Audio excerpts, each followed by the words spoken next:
ಕನ್ನಡ ಪುಸ್ತಕ ಲೋಕ ಯೂಟ್ಯೂಬ್ಗೆ ಸುಸ್ವಾಗತ. ಈ ಪುಸ್ತಕದ ಪರಿವಿಡಿ ಹೇಳೋದಾದರೆ ಈ ಪುಸ್ತಕದಲ್ಲಿ 31 ಚಾಪ್ಟರ್ಸ್ ಇದೆ, ಮೀನ್ಸ್ ಸ್ಮಾಲ್ ಚಾಪ್ಟರ್ಸು.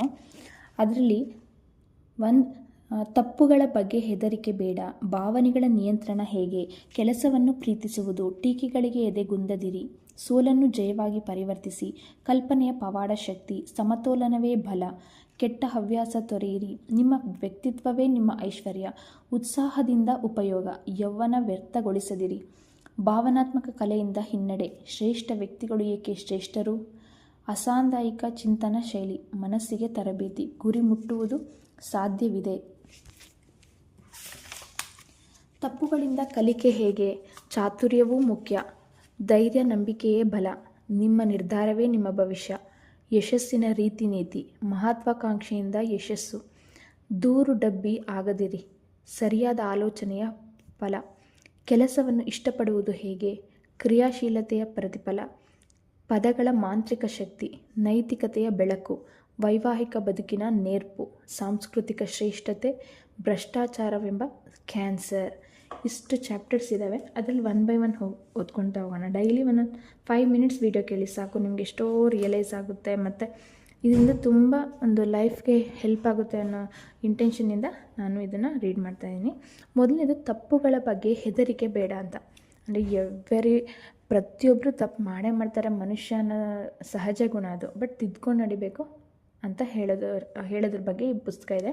ಪ್ರತಿದಿನವೂ ಹೊಸ ದಿನ, ಅದನ್ನು ಉತ್ಸಾಹ ಭರವಸೆಯಿಂದ ಎದುರುಗೊಳ್ಳಿ. ನಿನ್ನೆ ಈಗಾಗಲೇ ಕಳೆದು ಹೋಗಿದೆ, ನಿಮ್ಮ ಮನಸ್ಸಿನಿಂದ ಆ ಹೊರೆಯನ್ನು ಇಳಿಸಬಾರದೇಕೆ. ಅಂದರೆ ನಿನ್ನೆ ಅನ್ನೋದು ನಾವು ಮತ್ತೆ ಚೇಂಜ್ ಮಾಡೋಕ್ಕಾಗೋದಿಲ್ಲ. ಕಂಪ್ಲೀಟಾಗಿ ಪಾಸ್ಟ್ ಈಸ್ ಪಾಸ್ಟ್ ಅಂತೀವಲ್ಲ, ಹಾಗೆ ಕಂಪ್ಲೀಟಾಗಿ ಚೇಂಜ್ ಆಗೋಗಿದೆ. ಅದನ್ನು ನಾವು ಇವಾಗ ಚೇಂಜ್ ಮಾಡೋಕ್ಕಾಗಲ್ಲ, ಆಗೋಗಿದೆ ಅಂತ ಹೇಳ್ತಿದ್ದಾರೆ. ದೇವರು ಮಾತ್ರ ಪರಿಪೂರ್ಣ, ಮನುಷ್ಯ ಎಷ್ಟೇ ಬುದ್ಧಿವಂತನಾಗಿದ್ದರೂ ತಪ್ಪು ಮಾಡುತ್ತಾನೆ.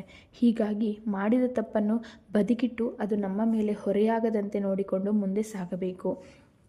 ಈಗ ಹೇಳ್ತಾರೆ ಗೊತ್ತಾ, ಎಲ್ಲ ಮನುಷ್ಯನಲ್ಲಿ ಏನಾದರೂ ಒಂದು ವೀಕ್ನೆಸ್ ಇರುತ್ತೆ, ಇಲ್ಲ ಅಂದರೆ ಅವನು ದೇವರಾಗ್ಬಿಡ್ತಾನೆ ಅಂತ ಹೇಳ್ತಾರಲ್ಲ, ಹಾಗೆ. ಸೊ ಮನುಷ್ಯನ ಸಹಜ ಗುಣ ಅದು. ಪ್ರಗತಿಯ ಹಾದಿಯಲ್ಲಿ ತಪ್ಪುಗಳು ಆಗುತ್ತವೆ. ಜಾರ್ಜ್ ಬರ್ನಾರ್ಡ್ ಶಾ ಒಮ್ಮೆ ಹೇಳಿದ್ದರು, ಮನುಷ್ಯರು ಮುಗ್ಗರಿಸುತ್ತಲೇ ಮಂಜುಗಡ್ಡೆ ಮೇಲೆ ಜಾರಾಡಲು ಕಲಿಯುತ್ತಾರೆ. ತಪ್ಪು ಮಾಡುತ್ತಾ ಮೂರ್ಖನಂತೆ ವರ್ತಿಸುತ್ತಲೇ ಮುಂದೆ ಚಲಿಸುತ್ತಾರೆ. ಗುಹಾಮಾನವ ಆಧುನಿಕ ಮಾನವನಾಗಿ ಬದಲಾವಣೆ ಆದದ್ದು ಪ್ರಯತ್ನ ತಪ್ಪು, ಟ್ರಯಲ್ ಆ್ಯಂಡ್ ಎರರ್ ಮೂಲಕವೇ. ತಪ್ಪುಗಳ ಬಗ್ಗೆ ತಲೆ ಕೆಡಿಸಿಕೊಳ್ಳದೆ ಪ್ರಯತ್ನ ನಡೆಸು.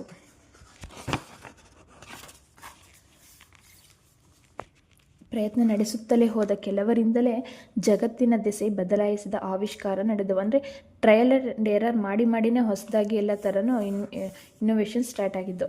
ನೆಕ್ಸ್ಟು ಕಮಲಾಳ ಒಂದು ಎಕ್ಸಾಂಪಲ್ ಹೇಳ್ತಾರೆ. ಕಮಲಾಳ 14 ವರ್ಷದ ಮಗಳು ನಿಮ್ಮಿ ತಾಯಿಗೆ ಅಡುಗೆಯಲ್ಲಿ ಸಹಾಯ ಮಾಡಲು ತರಕಾರಿ ಕತ್ತರಿಸಿ ಕೊಡುತ್ತೇನೆ ಎಂದಾಗಲೆಲ್ಲ ಆಕೆಗೆ ಸಿಗುತ್ತಿದ್ದ ಪ್ರತಿಕ್ರಿಯೆ, ನೀನು ಹಾಳು ಮಾಡಿ ಬಿಡುತ್ತಿ, ಆದರೆ ಒಮ್ಮೆಯೂ ಕೆಡದೆ ಪದಾರ್ಥ ಸೀದು ಹೋಗದೆ ಅಡುಗೆ ಕಲಿಯಲು ಸಾಧ್ಯವಿಲ್ಲ ಎಂಬುದನ್ನು ಕಮಲ ಅರ್ಥ ಮಾಡಿಕೊಳ್ಳಲಿಲ್ಲ. ಮಕ್ಕಳು ತಪ್ಪು ಮಾಡಿದಾಗ ತಂದೆ ತಾಯಿ ಅದನ್ನು ಕ್ಷಮಿಸಬೇಕು, ಟೀಕೆಯಿಂದ ಬೈಗುಳದಿಂದ ಕಲಿಕೆ ಸಾಧ್ಯವಿಲ್ಲ ಎಂಬುದು ಪೋಷಕರಿಗೆ ಅರ್ಥವಾಗಬೇಕು. ನಾವು ಮಕ್ಕಳೇನಾದರೂ ಮಿಸ್ಟೇಕ್ ಮಾಡಿದ ತಕ್ಷಣ ಒಂದೇ ಸರಿ ಬೈತೀವಲ್ವಾ, ಸೊ ಅದು ಬೇಡ, ತಪ್ಪು ಮಾಡ್ಕೊತಾನೇ ಅಡುಗೆ ಕಲಿಯೋಕ್ಕೆ ಸಾಧ್ಯ ಅಂತ ಹೇಳ್ತಿದ್ದಾರೆ. ಸದಾ ಬೈಯುತ್ತಲೇ ಇರುವುದರಿಂದ ಯಾವುದೇ ಪ್ರಯೋಜನವಿಲ್ಲ. ಇದರಿಂದ ಮಕ್ಕಳ ಆತ್ಮವಿಶ್ವಾಸ ಕುಂದಿ ಅವರು ನಿಷ್ಕ್ರಿಯರಾಗಿ ಬಿಡುತ್ತಾರೆ. ಕೆಲ ಕಾಲ ನಂತರ ಮಕ್ಕಳು ತಂದೆ ತಾಯಿಯನ್ನು ದ್ವೇಷಿಸಲಾರಂಭಿಸುತ್ತಾರೆ. ಮಕ್ಕಳಿಗೆ ಕೆಲಸ ಮಾಡಲು ಬಿಡಿ, ತಪ್ಪುಗಳ ಮೂಲಕ ಅವರು ಕಲಿಯುತ್ತಾ ಮುಂದೆ ಚಲಿಸುತ್ತಾರೆ. ತಪ್ಪಿನ ಭೀತಿಯಿಂದ ಅವರಿಗೆ ಕೆಲಸವನ್ನೇ ಮಾಡಲು ಬಿಡದಿದ್ದರೆ ಅವರ ಬೆಳವಣಿಗೆ ಕುಂಠಿತವಾಗುತ್ತದೆ.